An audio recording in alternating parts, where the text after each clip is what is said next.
Okay, we're here with Dr. Tami Gouveia. She is a state rep, but she wants to be the lieutenant governor. You're running as a Democrat, That's correct? correct. Okay. Yes, thank you. And she also has her doctorate in public health.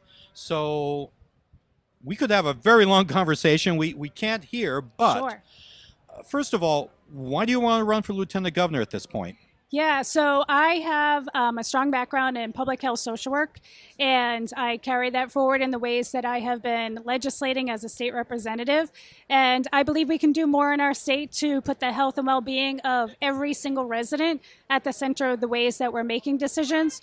Whether we're talking about workforce development, we're talking about the climate crisis, the opioid crisis, or how we're going to navigate through the pandemic. There's so much more we could be doing by our small businesses and all of our working families, and that's why I'm running for lieutenant governor. Well, I don't know where you're from. I'm really the ignorant reporter today, folks. Thrown into it today, but you're a trooper. Okay, so what's your district? Sure. So I grew up in the city of Lowell and lived there for a good 37 or so years and then moved to Acton. So right now I represent Acton, Concord, Carlisle, and Chelmsford. And it's, in fact, my upbringing in Lowell, just having grown up in a very diverse community, a very working class community, that inspired me to want to run for office from a very young age. But, you know, the closest my family was to being politically connected was my grandfather was the president of the Carpenters Union. That's as far as it extended. Okay. So I went ahead and formed a career in public health social work, and then was lucky enough to have the seat open up in the town of Acton. And so that's why I ran 3 years ago for state rep. Okay. Lowell is a gateway city. Lowell, yes. Like Springfield, Holyoke, Chicopee, and Westfield. Which are all cities that we cover. So I'm sure that some of the challenges that Lowell is facing are challenges that we're facing. Absolutely. There is a great lag between eastern and western Massachusetts in terms of economic development. A lot of other equity issues, which our state reps and state senators talk about all the time. Yeah.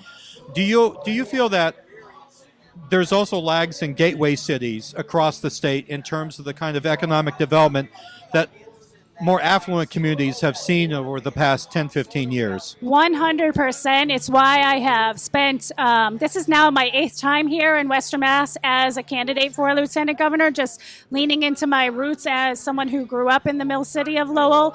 And I believe that in so many ways, our government has really abandoned our gateway cities and not made the critical investments to convert mill buildings into multi-use complexes, whether we're talking about arts and culture or, light manufacturing or other housing. For sure, we know we have a housing crisis.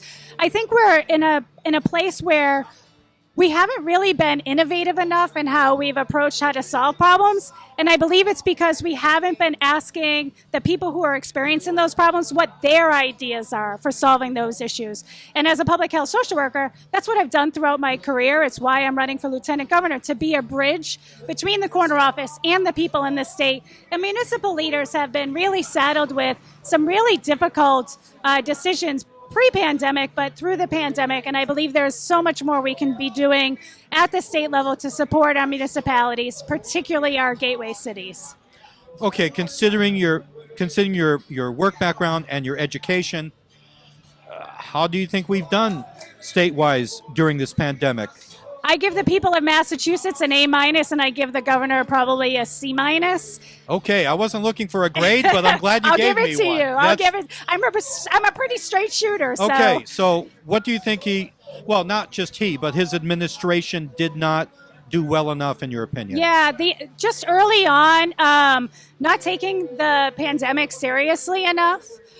Is one thing. Leaving so much of the decision making to the local level. I heard from superintendents and school committee and local city councils just how difficult it really was and divisive in so many ways, figuring out how to proceed in the middle of the pandemic. When we're facing a crisis like this, we need state leaders to be true leaders and engender trust among the people to do all that we can to lock arms to get through this. Then the vaccine rollout, I had 80-year-olds calling me in tears.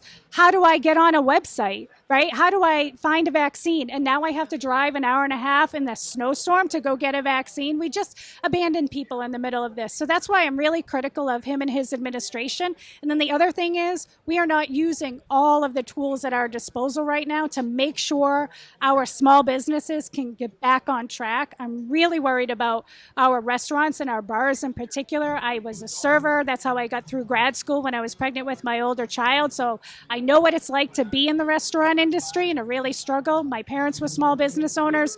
We need rapid antigen testing. We need to be moving forward towards masks in our schools because our young people cannot be vaccinated yet, and we need to be doing all that we can to increase our vaccination access. So those are the reasons why I just think, Governor Baker has really, and his administration has really fallen down on the job. State Rep, we need to have you come back I out would and love do to. a more intensive conversation about this, because clearly we're not out of the pandemic. Yeah. We're certainly not anywhere near out of our economic problems. And Yeah. there's a lot that really still needs to be discussed and more to be done. Absolutely. But I would thank you love to very come much. back. Yes. Great. Thank Great. you very Thank much. you. Thank All you. right.